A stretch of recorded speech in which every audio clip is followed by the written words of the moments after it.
Presented by Abdul Akila Entertainment।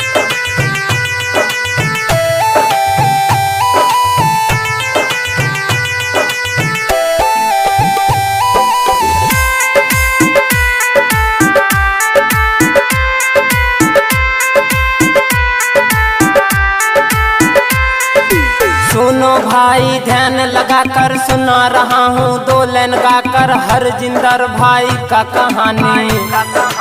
आँख में आ जाएगा पानी सुनकर भाई का कहानी। हर जिंदर सिंह है ये कौन, पंजाब से करते हैं बिलोंग। इंडिया का रहने वाला है फिलहाल अमेरिका धर लिया। 2018 में 2 किला जमीन बेच दिया। अमेरिका के फ्लोरिडा शहर में भाई जाके बस गया।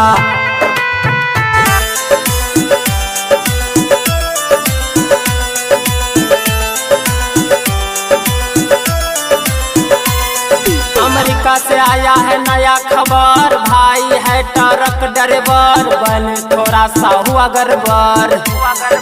जैसे यूटर्न ले रहा था 4 चक्का मार दिया टक्कर।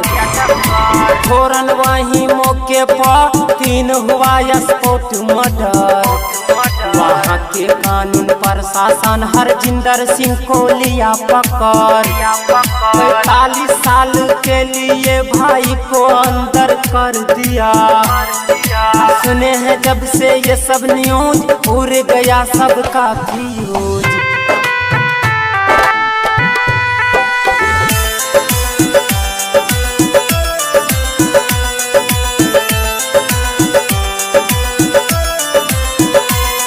भाई पर टूट पड़ा है गम, छा गया पूरा मातम। आँख दोनों है इनके नाम। एक यूटर्न गलती कारण बढ़ गया कितना टेंशन।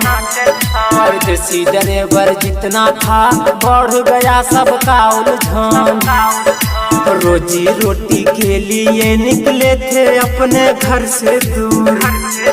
सपना जितना देखा था हो गया सब चूरम चूर। होनी तो हाथ में नहीं है, होगा जो है रब को मंजूर।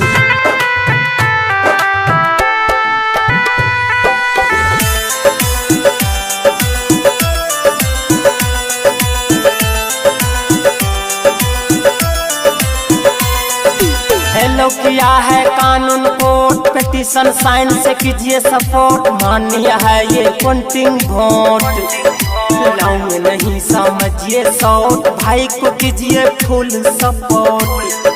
अपना देश का बंदा है, सीने में तिरंगा झंडा है। जान बूझ कर नहीं गलती से गलती होता है।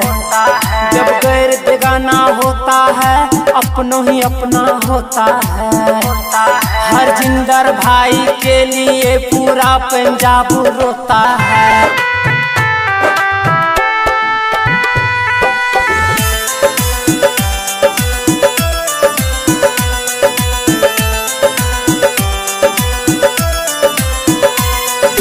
बारंबार छपता है खबर, गलती करता एक ड्राइवर पड़ता है सबके ऊपर।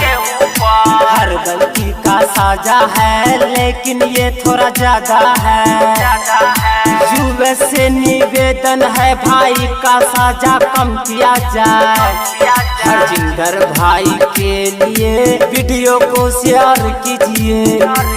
ना डरते हैं ना डराते हैं, हक पर आवाज उठाते हैं।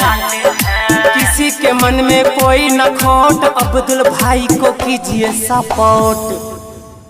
मेरे भाइयों अगर आप सच्चे हिंदुस्तानी हैं तो इस वीडियो को शेयर कीजिए और हर जिंदर भाई के लिए दुआ कीजिए कि भाई की सजा कम हो जाए, किसी के घर उजरने से बच जाए।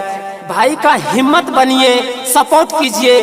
पूरे हम देशवासियों से ये गुजारिश कर रहे हैं, सब के सब भाई के लिए दुआ कीजिए।